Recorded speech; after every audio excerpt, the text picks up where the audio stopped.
Bom dia, boa tarde, boa noite. Me chamo Bruno, estamos aqui para mais um vídeo. Desta vez iremos concluir a obra dos Cavaleiros do Zodíaco das 12 casas, tá? Depois entraremos nas outras sagas, mas vamos finalizar aqui esse total de 6 volumes do mangá que finaliza as 12 casas do Cavaleiro de Ouro. Beleza? Falarei brevemente sobre as lutas e um pouco das motivações, tá, de cada um. Continuando, não vou explicar muito do que eu já falei dos conceitos nos outros vídeos, né? Já passei, então vamos só seguir aqui e segue a vida. Começa aqui na casa de Libra, né? Com o Yoga congelado. O Yoga foi congelado. Uma coisa que eu quero deixar claro aqui, que não falei nos outros vídeos, eu vou deixar aqui. É dito no mangá, depois acho que se não me engano é dito lá na saga de Hades, mas é dito que o cosmo de Atena, da deusa Atena, ela rodeia, né? Ela faz uma barreira no santuário, principalmente nas 12 casas, mas no santuário, que impede teletransporte. Você não pode sair, as pessoas não podem simplesmente aparecer ali, tipo, aparecer aqui, ou passar uma casa para outra, sabe? Eles não conseguem fazer isso. Existem maneiras de você, eu acho que se eu não me engano, você consegue em determinado espaço.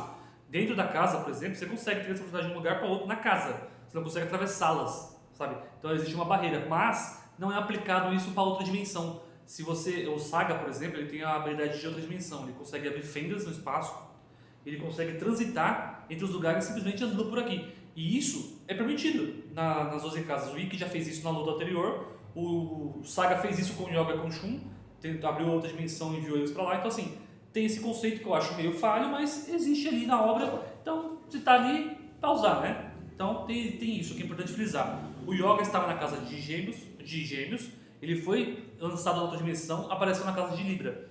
Lá ele tem uma luta contra o Camus de Aquário, que é o mestre dele. Não é uma luta muito equilibrada, o Yoga só apanha. Ele não tem capacidade de lutar ainda contra um Cavaleiro de Ouro.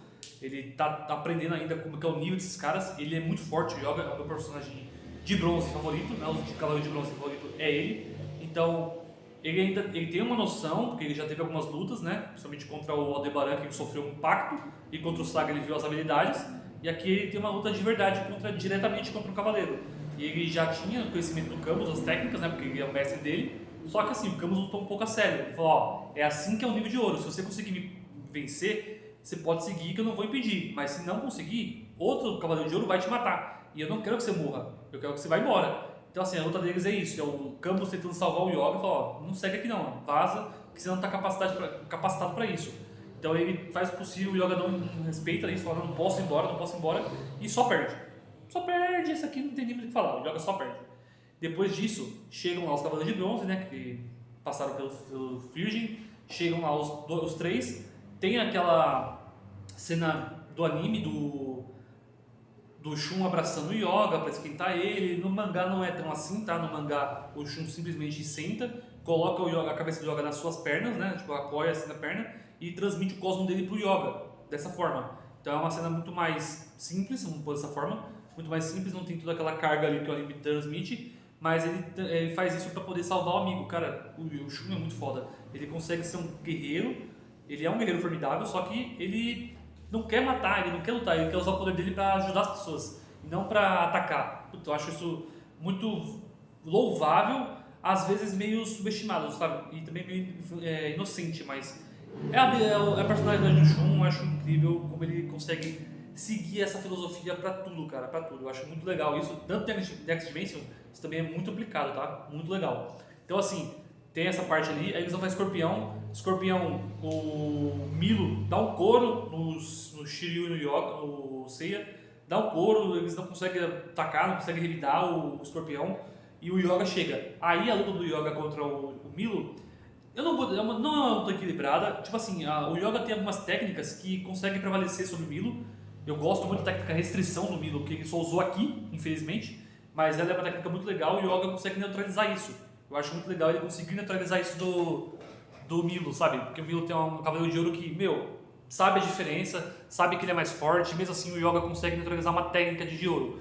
E ele utiliza de estratégia para poder reduzir a locomoção, para poder dar um golpe direto, acertar em cheio. Então assim, o Yoga foi muito estrategista nessa luta, só que ele só perde. O Milo é muito mais forte, só que o Milo, ele é muito parecido com o Aldebaran.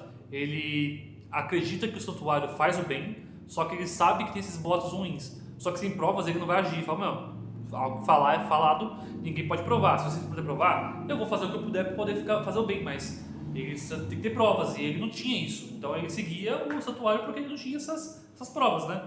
Então assim, é muito legal a luta dos dois, tá? Não é uma luta muito equilibrada, pra mim o Milo sempre esteve com a vantagem na luta. Só que tem uma coisa muito feia que tem nessa luta, uma coisa muito errada pra mim, é que é dito logo em seguida, depois do Camus contra o Yoga, que pra você congelar uma armadura de ouro, você tem que atingir o zero absoluto, que é a menor temperatura possível. Você congela uma armadura de ouro. E ninguém nunca conseguiu fazer isso. O Camus não consegue, ninguém consegue alcançar essa temperatura. E o Yoga, ele congela a armadura de escorpião. É dito ali que ele ataca os pontos da estrela, da constelação do escorpião na armadura e faz ela ficar congelada. Só que isso é uma tremenda de uma babaquice, cara, pra mim. Por quê? Pensa comigo, se as armaduras têm esses pontos das constelações e isso torna elas um ponto fraco, que você pode congelá-la ou você pode atacar ali, todos os inimigos dos cavaleiros saberiam disso, porque as armaduras são baseadas nas constelações. Então, se o mínimo de inteligência de um adversário, pô, se esse aqui é o cavaleiro de touro, eu vou pegar ali as constelações de touro e vou atacar na armadura dele, sabe? Foda-se. E arrebentou. Então, assim, eu acho isso falho, acho um ato muito falho na história. Acho que poderia ter feito de outra forma. A tática que o Yoga utiliza ali para lutar contra o Milo é muito legal. Podia ter feito aquilo ali como uma verdadeira batalha em si, sabe?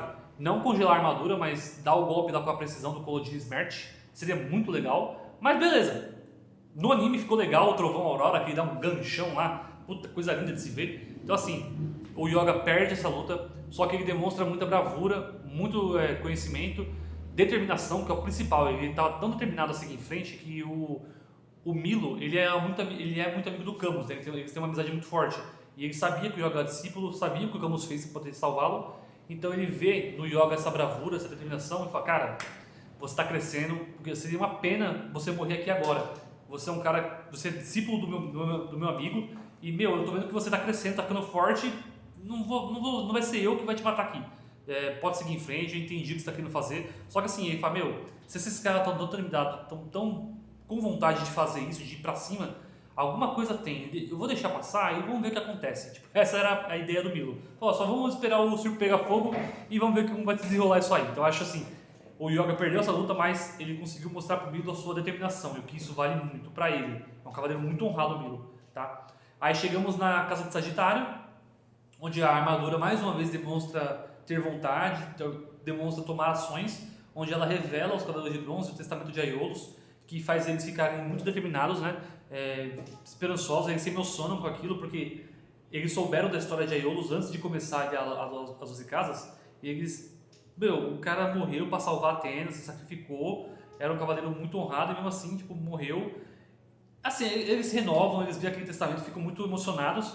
São garotos, né? Eles têm o quê? 15, 16 anos, acho que o Seiya tem 15 só, o Ikki que tem 17, sabe que é mais velho, o Shun tem 14, eles são muito novinhos, né? Então assim, essas mensagens pegam eles, deixam eles mais motivados ainda, essa é a palavra para seguir em frente. E aqui entramos nas 3 lutas derradeiras que são incríveis, tá?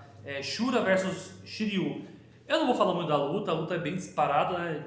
Assim, eu não vou dizer que ela é só de um lado, porque assim como o Seiya é com a Marin ensinou várias técnicas, várias histórias, vários conceitos, o Doku fez o mesmo com o Shiryu. Também ensinou essas táticas, essas experiências em batalhas e repassou isso para o Shiryu. E o Shiryu utiliza disso contra o Shura. O Shura usa golpes baseados em lâminas. Ele afia o Cosmo, deixa o Cosmo elevado, para transformar as suas braços e pernas, né, mãos e pernas, em lâmina. É como se o Cosmo alinhado, fino, para tratar como lâmina. Então ele consegue cortar qualquer coisa. E ele, utilizando esse tipo de técnica, o Shiryu conhece técnicas que impedem as lâminas. Então a luta é equilibrada mais pela técnica, o Shiryu consegue se sobressair, ele neutraliza os golpes do Shura. Eu gosto muito do Shura, acho ele um cavaleiro fantástico. E a luta vai desenrolando lá, tem todo o último dragão, que é legal assistir ou ler. Eu não vou contar muita batalha. O que eu vou contar aqui? Mais o conceito. O Shura, ele sabia quem era o Saga. Ele sabia que o grande mestre ali não era o que estava anterior, que teve uma mudança, só que assim, ele acreditava que o ser mais forte, quem possuía força, é quem determinava o que era certo ou errado. Essa é a crença do Shura. E quando ele era muito fã, ele acreditava muito no Aiolos. Ao Aiolos ser acusado por traição e não demonstrar nenhuma forma de resistência, de provar o contrário, porque o Aiolos não queria lutar, o Shura acreditou que o herói dele, o cara que ele se inspirava, é um traidor, aquilo acabou com os conceitos dele. Putz, mano, em quem eu acreditava, a forma como eu via as coisas está errada. E nisso, quando aconteceu, o Shura tinha 10 anos. Ele era uma criança. Então, assim, tudo mudou pra ele naquele episódio, porque ele tinha uma fé em algo e, meu, simplesmente quebrou aquilo, acabou e falou, ó, não é isso, é isso. Ele ficou, cara, com os conceitos dele, os valores difundiram. Então aqui o Shiryu mostra essa determinação, mostra que aqueles valores que o Shura tinha antigamente valem a pena, que o Aiolo tinha sacrificado por algo maior e o Shiryu faria o mesmo. E isso deixou o Shura constrangido. Acho que ele ficou com vergonha, falou, caramba, eu tinha uma fé, a minha fé se abalou e eu não segui em frente, eu simplesmente mudei o caminho. E eu estava certo, hoje em dia eu tô no caminho errado. Então ele foi uma mudança muito brusca para ele, sabe? Que mostra como ele era jovem, né, inocente, e não tinha noção do que era certo e do que era errado, mano. É muito legal como ele cresceu acreditando numa coisa, mudou e agora remudou de novo. Mudou novamente por outra pessoa demonstrando isso. É muito legal. Aí depois disso temos a luta do Camus contra o Yoga de novo. Cara, aqui não tem muito o que falar. A animação, o anime do Cavaleiro do Zodíaco, nessas lutas finais, são incríveis, tá? Belíssimas, assistam, cara, é muito bom. O mangá é ótimo, eu prefiro o mangá do que o anime, mas visualmente são maravilhosas, tá? Então, assim, vale muito a pena. As 12 casas visualmente são fantásticas, de qualidade. Então tem a luta do Camus e o Yoga, é mais do mesmo, você vai ver a mesma luta, só que é muito mais emocionante, porque o Camus quer fazer de tudo para o discípulo dele sobreviver. E como que ele quer fazer isso? Cara, vou ensinar ele até o máximo, vou fazer ele ser o melhor que ele puder ser, porque eu sei que ele tem potencial para isso. Então ele tá treinando o Yoga para ser um cavaleiro melhor que ele, sabe? E no final o Yoga se torna mais forte que ele, então ele supera o mestre, só que às custas da vida do Camus.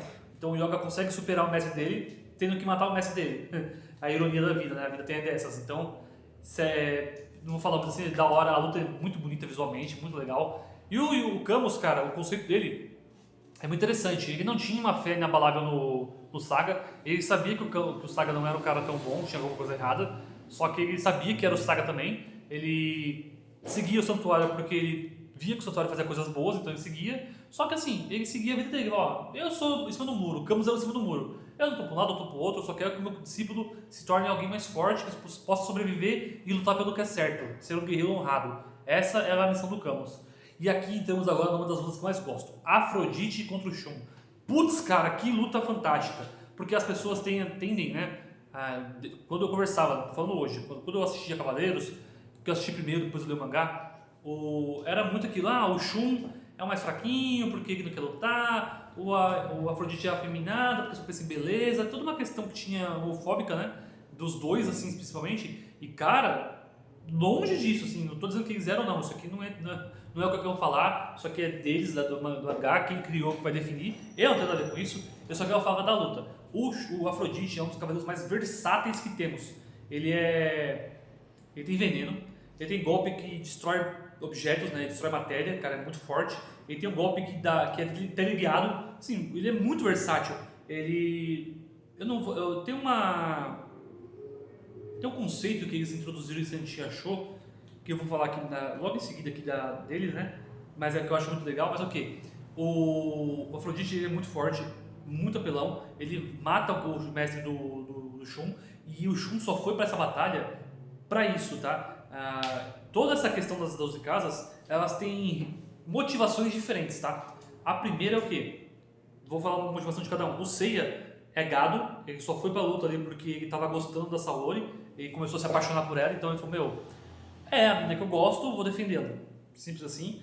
O Shiryu foi lá porque ele tinha aquela fé que a Athena tava ali, ele foi treinado para ser um cavaleiro de Athena, assim como o Yoga, os dois são treinados cavaleiros de ouro, que vocês vão batalhar. O Camus sempre tentou ensinar isso pro Yoga, que o destino a função dele como cavaleiro era lutar pela justiça e por Athena.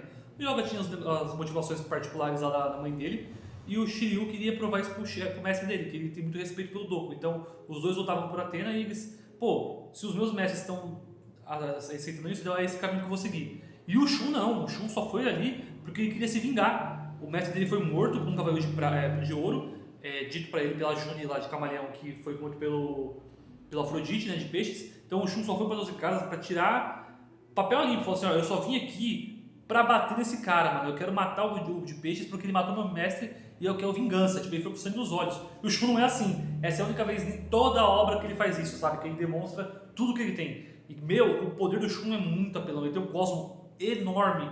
Ele treinou tanto o cosmo dele, que o cosmo dele é fenomenal. Ele tem um nível de Cavaleiro de Ouro de cosmo já há muito tempo. Então, assim, ele só não quer lutar com as pessoas, ele não gosta de ferir. Ele só vai contra esse cara porque ele queria realmente se vingar. E, meu, o Afrodite é tão forte que ele consegue se mexer, mesmo com a corrente nebulosa do Andrômeda forte, impedindo ele de se movimentar. O golpe do Shun imobiliza a pessoa, deixa ela sem se mexer. Mesmo com esse golpe, o Afrodite consegue se mexer, consegue atacar o Shun.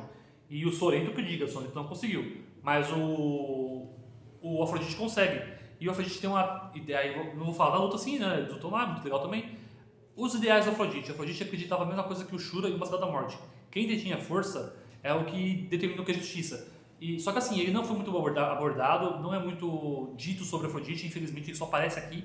Então assim, é pouco explorado o Cavaleiro, né? Então não tem muito o que falar. Só que eu falei do conceito de Santia, que eu achei muito legal. Antes das 12 casas acontecerem, da briga das 12 casas, no Santia, que é um spin-off, não é oficial, tá? Não é oficial, mas achei um conceito muito legal. O Saga manda o Afrodite para poder sequestrar a Atena, que ele quer conversar com ela. Então o Afrodite vai até a Atena, ele pega ela, sequestra ela, leva ela até o Saga para eles conversarem lá, e depois ele leva de volta em segurança pra casa dela. E cara, é muito legal o papo deles dois, sabe? Ele sabe que ela é Atena, ele sabe que ela é uma deusa, ele sabe que ele tem um cavaleiro que tem que defendê-la, só que ele fala assim, ó, é o seguinte, a minha fé, a minha crença é o quê? Quem tem força é que vai prevalecer. Se a briga entre você e o Grande Mestre, eu acho que o Grande Mestre é muito forte, ele sabe que é o Saga, ele sabe a força do Saga, esse cara é muito mais forte que eu, então eu sei da força dele, e se ele tá falando que o certo é aquilo, eu vou segui-lo. Eu não acho que uma garotinha de 13 anos, 14 anos, é uma deusa, beleza, você tem o cosmos de você é uma adolescente que não tem treinamento, tem nada, vai salvar o mundo. Eu não acho que é você que vai defender, pra mim a pessoa tem que ser forte pra lutar as batalhas, sabe? Então ele tinha essa crença que quem é forte tem que lutar para defender os fracos. E cara, que conceito muito bom. Pena que não foi explorado, pena que isso não é canônico, mas muito legal isso. Então assim, ele reconhece a Atena e a luta dele com o Shun é pessoal, cara, é pessoal. Os dois não lutam pela deusa, pelo Saga, não. É o Shun querendo vingança e falou, cara, eu não quero morrer. Tipo, eu só quero sobreviver. Então o Afrodite usa de tudo que ele tem no Shun. E o Shun é a mesma coisa, a briga mais equilibrada. Pra mim, a única briga equilibrada que teve até agora foi essa. Essa foi a única briga equilibrada do começo ao fim. O Shun ainda se sobressaindo, tá? Porque ele era muito poderoso, só não gosta de utilizar esse poder. Então, assim, o conceito dos dois é muito bom. Eu adoro a luta deles ali, é muito fantástica. E que partam, assistam lá, que é muito forte. E chegamos depois agora na sala do Grande Mestre. Aqui é porradaria, cara. Aqui é só saco de pancada. O Sei apanha. A gente vê o Saga, né, pela primeira vez, assim, mostrando ele. Mostra lá que ele tem dupla personalidade, só que isso depois é revelado que não é dupla personalidade em si. No corpo dele existem duas almas. Não são duas personalidades, são duas almas. A do Saga mesmo e uma outra com uma alma maligna. Depois do episódio 0 é revelado que isso é uma artimanha de uma deusa lá que fez isso, incorporou isso no Saga, mas o corpo dele divide duas almas, então eles estão sempre em conflito, sempre um tentando controlar o outro, ou quando um está no controle do corpo, o outro fica atrapalhando, então é uma dualidade muito incrível, assim, muito forte que existe, então é toda hora um querendo barrar o outro aí do que eles estão fazendo, assim, um quer fazer coisa boa, o outro vai lá e corta, um quer fazer coisa ruim, o outro vai e corta, então assim, eles ficam brigando internamente de uma forma intensa. Mas assim, o Saga, ele, assim como o Canon, ele nasceu no santuário. Eles já foram lá como bebês. Então eles cresceram naquele ambiente de luta. Então assim, eles são cavaleiros extremamente poderosos, tá? Poderosos, porque eles só viveram aquilo, só sabem o que é aquilo. Então o Saga é muito forte, muito forte. Meu, não tem luta. Aqui não tem luta, o Seiya só tá ali de saco de pancada, ele só vai lá pra apanhar. Só leva o couro, mas só leva o couro. E depois aparece o Ikki lá também é resgatado pelo Shaka, ele vai lá dar uma ajuda, mas a ajuda do Ikki é servir de escudo humano, tá? Ele vai lá, eles têm vamos dizer que tem coisas parecidas, o Ikki e o Saga, eles têm golpes muito parecidos, eles têm técnicas muito versáteis e são quase idênticas de uso, né? Então o Ikki tem o golpe fantasma e a Ave Fênix, um golpe físico e um golpe de mente, e o Saga tem a explosão galáctica, e o Satã Imperial, um golpe físico e um golpe mente. Só que o Saga tem outra dimensão. e a outra dimensão não funciona mais no Ikki, porque o Ikki já sofreu tanto esse golpe que pra ele já é já entendi como funciona. Então ele consegue se locomover nas dimensões também. E o Saga tem o golpe físico mais poderoso da franquia. É dito isso, que a Explosão Galáctica é o golpe mais destrutivo que existe, pelo menos até o momento, né?